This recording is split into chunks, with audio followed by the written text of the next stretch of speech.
आजचं बुलेटिन अशा ठिकाणावर आहे की जिथे आज दिवसभर राज्यसभेच्या निवडणुकीच्या अनुषंगाने प्रचंड वेगवान इंटरेस्टिंग घडामोडी पाहायला मिळाल्या।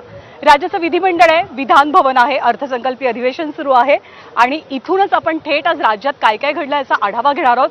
आणि खूप इंटरेस्टिंग ठिकाण आहे कारण इथून अगदी 500 मीटर अंतरावरती वानखेडे स्टेडियम आहे, जिथे या क्षणी भारत विरुद्ध इंग्लंड हा सेमीफायनलचा सामना सुरू आहे। तिथे डावपेच आखले जात आहेत की इंग्लंड विरुद्धची मॅच नेमकी कशी जिंकायची। तर आता जिथे आपण उभे आहोत तिथे आज दिवसभर डावपेच पाहायला मिळाले, ते म्हणजे राजकीय समीकरणांचे, राजकीय गणितांचे राज्यसभेच्या निवडणुकांसाठी। खूप वारा आता या क्षणी आसपास सुटलेला आहे आणि दिवसभर इथे अर्थात राजकीय वारच वाहत होतं। या राजकीय वाऱ्यामुळे कुणाच्या मनात नाराजी सुद्धा निर्माण झाली। एकूण 7 जागा राज्यसभेच्या महाराष्ट्रातल्या 7ही जागा जरी बिनविरोध झालेल्या असल्या तरी पडद्यामागे जे नाट्य रंगलं, उमेदवारांची निवड असो, त्यांना राज्यसभेवरती बिनविरोध जाण्यासाठी प्रत्येक राजकीय पक्षाने केलेली कसरत असो, या सगळ्यामागे खूप मोठ्या राजकीय घडामोडी आज दिवसभरामध्ये अनुभवायला मिळाल्या। पण सगळ्यात एक आश्चर्यकारक नाव आज समोर आलं ते होतं ज्योती वाघमारेंचं। कारण शिंदेंच्या शिवसेनेमध्ये जागा एक आणि उमेदवार अनेक अशी परिस्थिती होती, त्यामुळे उमेदवारी नेमकी कुणाला मिळणार, राज्यसभेवरती वर्णी कुणाची लागणार याची सगळ्यात जास्त उत्सुकता शिवसेनेच्या बाबतीत, शिंदेंच्या शिवसेनेच्या बाबतीत पाहायला मिळाली आणि ज्योती वाघमारेंनी अखेर राज्यसभेचा अर्ज दाखल केलेला आहे। तळागाळातली कार्यकर्ती राज्यसभेवरती जाते याचा आनंद जरी अनेकांनी व्यक्त केलेला असला तरी अनेकांनी जाहीर पद्धतीनं नाराजी सुद्धा व्यक्त केलेली आहे। शिंदेंना उमेदवार ठरवण्यामध्ये बऱ्याचशा अडचणी आल्या, पण लाडक्या बहिणीला पसंती देत असल्याचं म्हणत एकनाथ शिंदेंनी ज्योती वाघमारे यांच्या उमेदवारीवरती शिक्कामोर्तब केलं। बरेच दिग्गज इच्छुक होते, ज्यामध्ये गजानन कीर्तीकर, आनंदराव अडसूळ, शायना एनसी अशा अनेकांचा हिरमोड आज झाल्याचं पाहायला मिळालं। आणखी एक इंटरेस्टिंग गोष्ट तुम्हाला सांगते की महाराष्ट्र विधिमंडळाचं हे अर्थसंकल्पीय अधिवेशन एबीपी माझाची ही सगळी टीम महाराष्ट्रापर्यंत पोहोचवण्यासाठी दिवसभर झटत असते। तर माझे सगळे सहकारी जे इथून थेट लाईव्ह रिपोर्टिंग करतात ते माझ्यासोबत आहेत। निलेश आहे, निलेश आपल्याला राष्ट्रवादीच्या गोटातले अपडेट देणार आहे की शेवटपर्यंत शरद पवारांना का स्ट्रगल करावं लागलं उमेदवारीसाठी।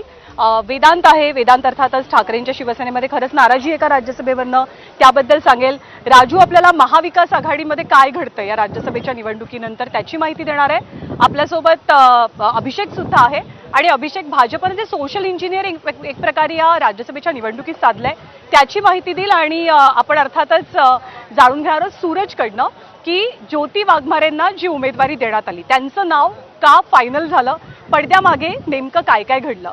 तर अर्थात आधी मी तुझ्याकडेच यायला पाहिजे, एक छोटीशी कमेंट तुझी घेते। सगळ्यांना आज आश्चर्याचा धक्का ज्योती वाघमारेंच्या नावामुळे बसला, खूप नाराजी सुद्धा पसरल्याचं कळतंय, नेमकं काय घडलं पडद्यामागे अगदी थोडक्यात।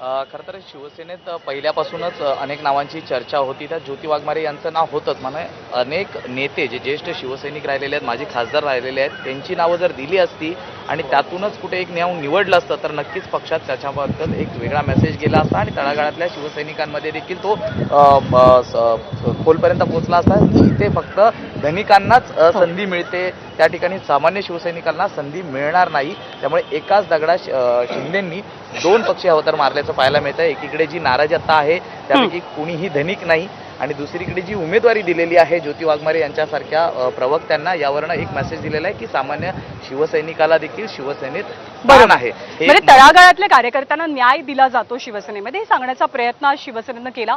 एकनाथ शिंदेंनी ज्योती वाघमारेंच्या निवडीबाबत नेमकी काय प्रतिक्रिया दिली ती सुद्धा आपण पाहूया।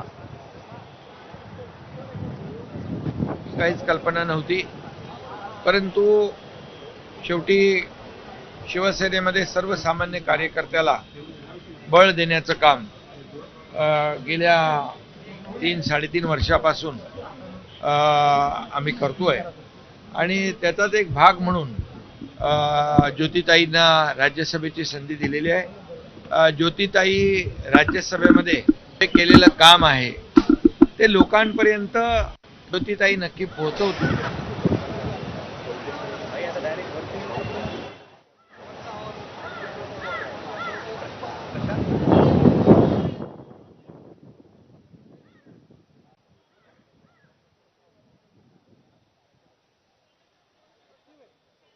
ज्योती वाघमारे तळागाळातलं शिवसेनेचं काम हे अर्थातच राज्यापर्यंत पोहोचवतील, देशापर्यंत पोहोचवतील अशी भावना एकनाथ शिंदेनी व्यक्त केली. पण जसं आधी म्हणतात तसं शिवसेनेमध्ये माझ्या मते बरेचसे इच्छुक होते ज्यांची नाराजी पाहायला मिळाली.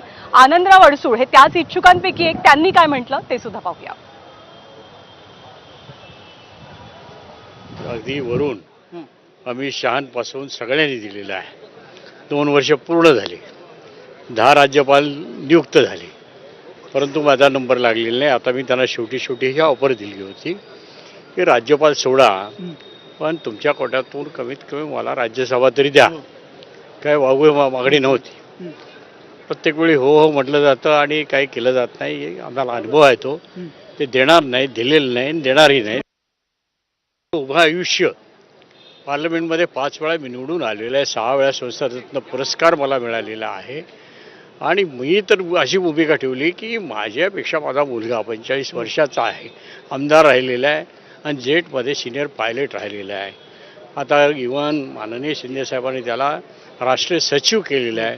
अनेक राज्यामध्ये शिवसेना पोहोचवलेली आहे, पण त्याचा विचार तरी करायला हरकत नव्हती. तर गेल्या 2 ते 3 दिवसांपासून मोठ्या घडामोडी शिवसेनेचं नाव निश्चित करण्यासाठी पाहायला मिळाल्या. आणि आपण बघत होतो की नंदनवनवरती सपाटा लागलेला होता सगळ्या मीटिंगचा, पण नाव फायनल झालं अनेक इच्छुकांपैकी ज्योती वाघमारे यांचं. संजय शिरसाट आणि त्याचबरोबर उदय सामंत या 2 महत्त्वाच्या नेत्यांनी सुद्धा या निवडणुकीबद्दल किंवा नावाबद्दल नेमकं काय सांगितलं तेही जाणून घेऊया. ह्या सगळ्या गोष्टी ज्या आहेत त्या इन कॅमेरा झालेल्या सगळ्या होत असतात, चर्चा होत असतात. शिंदे साहेबांवर काही स्वतःची मनातले काही खतखत असते ते व्यक्त करत असतात आणि शिंदे साहेब हे सर्वांना सांभाळून घेतात. असं कधीही झालेलं नाही.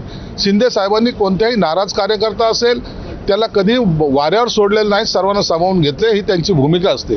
म्हणून शिंदे साहेबांवर विश्वास ठेवून सर्वजण आम्ही काम करतोय आणि म्हणून त्यांची सुद्धा नाराजी दूर केली जाईल. याच्यामध्ये आनंद अडसूळ साहेबांच्या बाबतीमध्ये ठीक आहे, प्रत्येक माणूस इच्छुक असतो, घरातली व्यक्ती इच्छुक असते, परंतु या सगळ्या भूमिकेमागची जी साहेबांची म्हणजे ज्या पद्धतीनं साहेबांनी उमेदवारी दिली ज्योतिताई वाघमारेंना, तो सगळा सिक्वेन्स देखील बघणं सगळ्यांनी गरजेचं आहे. त्याच्यामुळे अडसूळ साहेब हे शिवसेनेचे नेते आहेत, परंतु त्यांच्या चिरंजीवांना देखील माननीय एकनाथ शिंदे साहेबांनी विधानसभेची उमेदवारी दिलेली होती.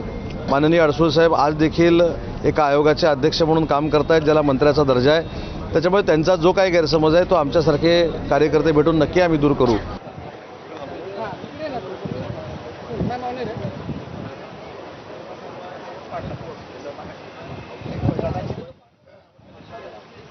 त्यामुळे गैरसमज दूर केला जाईल जर कोणी नाराज असेल तर, असं म्हटलं जातं आहे शिवसेनेकडनं.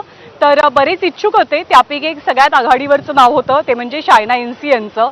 आणि शायना एनसी आज सचिन तेंडुलकर यांच्या मुलाचं लग्न होतं, त्या लग्नामध्ये पोहोचलेल्या होत्या. पण तिथे सुद्धा त्यांची राज्यसभेच्या उमेदवारीसाठीची धावपळ पाहायला मिळाली, पळापळ पाहायला मिळाली. या लग्नामध्ये जेव्हा एकनाथ शिंदे पोहोचलेले होते तेव्हा शायना एनसी राज्यसभेच्या उमेदवारीचं नेमकं काय झालं, कुणाचं नाव फायनल झालेलं आहे जाणून घेण्यासाठी एक प्रकारे शिंदेंच्या गाडीच्या पाठीमागे पळत असल्याचं चित्र सुद्धा पाहायला मिळालं. शिंदेंचा ताफा जेव्हा या लग्नातनं निघाला तेव्हा शायना एनसी सुद्धा लग्न मंडपातनं अगदी लगबगीनं बाहेर आल्या आणि त्या शिंदेंशी संवाद साधण्याचा प्रयत्न करत असल्याचं चित्र सुद्धा पाहायला मिळालं. त्यामुळे किती पळापळ अगदी शेवटच्या क्षणापर्यंत होती किंवा अनिश्चितता होती शिवसेनेमध्ये हे आपल्याला पाहायला मिळालंय.